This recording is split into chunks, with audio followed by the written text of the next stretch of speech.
সময় বহুত গতিশীল, অতি সোনকালে শেষ হৈ যায়, কিন্তু বহুত কিবা কিবি শেষ কৰাৰ পিছত আজি আপোনালোকক এনে এটা কাহিনী শুনাম, যোনটো কাহিনী শুনিলে আপোনালোকৰ জীৱন সলনি হৈ যাব।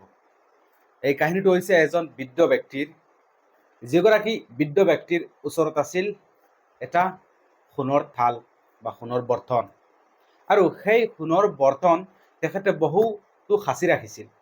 এই বৰ্তনখনৰ কথা ঘৰৰ কাকো কোৱা নাছিলে, মাত্ৰ তেখেতৰ পত্নীয়ে সেই সোণৰ বৰ্তনখনৰ বিষয়ে জানিছিলে। কিন্তু সেই পত্নীগৰাকীৰো মৃত্যু হৈছিল, আৰু পত্নীৰ বাহিৰে আৰু তেখেতৰ বাহিৰে ঘৰৰ ফেমিলিৰ কোনোৱেই গম পোৱা নাছিল যে সেই বৃদ্ধ ব্যক্তিগৰাকীৰ ওচৰত এখন সোণৰ বৰ্তন আছিল।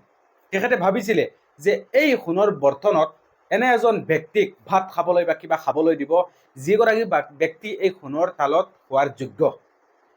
তেখেতে নিজেই খোৱা নাছিলে এই সোণৰ থালত বা সোণৰ বৰ্তনত এসাঁজ ভাত। তেখেতে এটা বাকচৰ ভিতৰত কাপোৰৰ তলত লুকাই ৰাখিছিলে। এনে কিছুদিন পাৰ হৈ যোৱাৰ পিছত এগৰাকী ভিখাৰী আহিছিলে, আৰু ভিখাৰী অহাৰ পিছত তেখেতে ভাবিছিলে যে এইগৰাকী ব্যক্তিকেই আমি বা মই তেখেতক এই সোণৰ বৰ্তনত ভাত খুৱাম।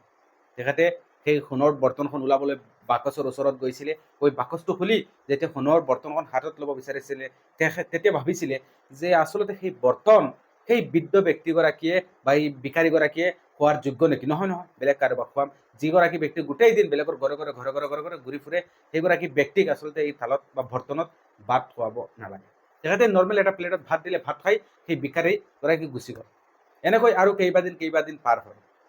পাৰ হোৱাৰ পিছত তেখেতৰ ইয়াতেই এগৰাকী ডাঙৰ ব্যক্তি আহিছিলে, বহু ডাঙৰ এক ব্যক্তি আহিছিলে। সমাজৰ বাবে এক আচলতে গৌৰৱৰ পাত্ৰ বুলি ক'ব লাগিব। সকলো সমাজৰ সকলো ৰাইজে তেখেতক ভাল পাইছিল। সেইগৰাকী ব্যক্তি অহাৰ পিছত তেখেতে ভাবিছিলে যে এইগৰাকীকে মই ভাত খুৱাম এই সোণৰ বৰ্তনত বা প্লেটত।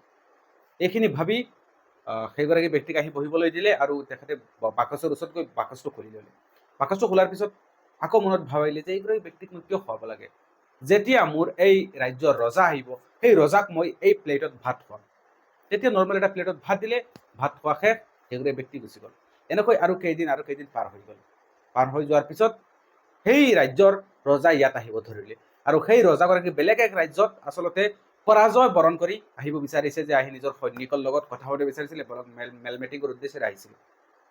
অহাৰ পিছত তেখেতে ভাবিছিলে যে এই ৰজাকে মই এই বৰ্তনত ভাত খুৱাম। সেই উদ্দেশ্যত আৰু সকলো তেখেতো বহুত প্ৰভাৱশালী আছিল, তেখেতৰ ঘৰত ভোজন বা খোৱাৰ উদ্দেশ্যে ৰজাগৰাকী আহি পৰিছিলে। আৰু তেখেতে সেই উদ্দেশ্যত গৈ বাকচৰ ওচৰত গৈ বাকচটো খুলি যেতিয়া বৰ্তন বা প্লেটত হাত দিব ধৰিছিলে, তেতিয়া ভাবিলে নহয়, কিয় মই ৰজাজনক এই সোণৰ প্লেটত বা বৰ্তনত ভাত খুৱাম, যিগৰাকী ৰজা বেলেগ ৰাজ্যত পৰাজয় বৰণ কৰি আহিছে। নহয়, মই বেলেগ কাৰোবাক খুৱাম, যিগৰাকী ৰজাই জয়ী হৈ আহিব। তেতিয়া নৰ্মেল এটা প্লেটত ভাত দিলে, ভাত খাই ৰজাগৰাকী গুচি গ'ল। আৰু কেইদিনমান পিছত সেই বৃদ্ধ ব্যক্তিগৰাকীৰ মৃত্যু হৈ গৈছে। কোনো ভাল বা যোগ্য মানুহক বিচাৰি নাপালে যে সোণৰ বৰ্তন বা প্লেটত ভাত খাবলৈ দিবলৈ। তেখেতৰ মৃত্যু হৈ গ'ল, তেখেতৰ অন্তিম বিদায় দিয়া হ'ল, শেষ, তেখেতৰ সেই মাচলাটো শেষ হৈ গ'ল। তেতিয়া কেইদিনমান পিছত হঠাৎ সেই বৃদ্ধ ব্যক্তিগৰাকীৰ ল'ৰাই বাকচটো খুলি দেখা পালে যে সেই সোণৰ বৰ্তন বা প্লেট, দেখা পালে যে সেইখিনি ব্লেক কালাৰ হৈ গ'ল, ক'লা হৈ গ'ল, ইমান পুৰণি লাগি আছে। তেতিয়া তেখেতৰ ল'ৰাই ভাবিলে যে এই প্লেটটো কিয় দেউতাকে ইয়াত ৰাখিছিলে, ইমান পুৰণি এটা প্লেট, এইটো কি কৰি পেলাই দিওঁ নেকি। তেতিয়া পত্নীৰ লগত কথা পাতিলে। পত্নী ক'লে, নহয়, আমাৰ ঘৰত কুকুৰ আছে, এই কুকুৰটোক সেই প্লেটত দি দিওঁ, কুকুৰটোৱে এই প্লেটত ভাত খাব। এই প্লেটত কুকুৰে ভাত খাইলে, কেইদিনমান গুচি গ'ল। এই কাহিনীটো সেই বৃদ্ধ ব্যক্তিগৰাকী বা সেই কুকুৰৰ বা সেই প্লেটৰ নহয়, সেই কাহিনীটো হৈছে আপোনাৰ মোৰ।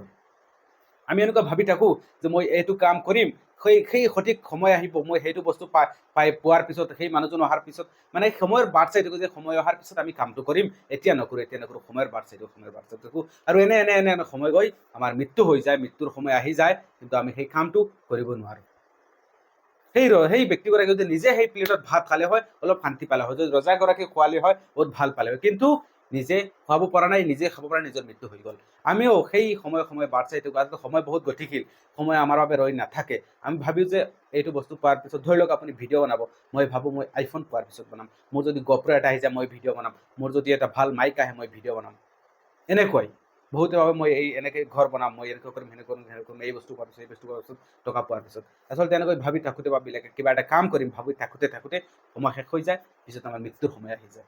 এই কাহিনীটো আপোনাৰ মোৰ, গতিকে যদি আপোনালোকে শুনি ভাল পাইছে, যদি আপোনালোকে এই কাহিনীটো শুনি কিবা নহয় কিবা শিকিব পাৰিছে, বুজিব পাৰিছে, ভিডিঅ'টো শ্বেয়াৰ কৰি আন 10জনক দেখাৰ সুযোগ কৰি দিব। ইউটিউবত চালে ইউটিউব চেনেলটো ছাবস্ক্ৰাইব কৰিব, ফেচবুকত চালে ফেচবুক পেজটো ফ'ল' কৰিব। ধন্যবাদ।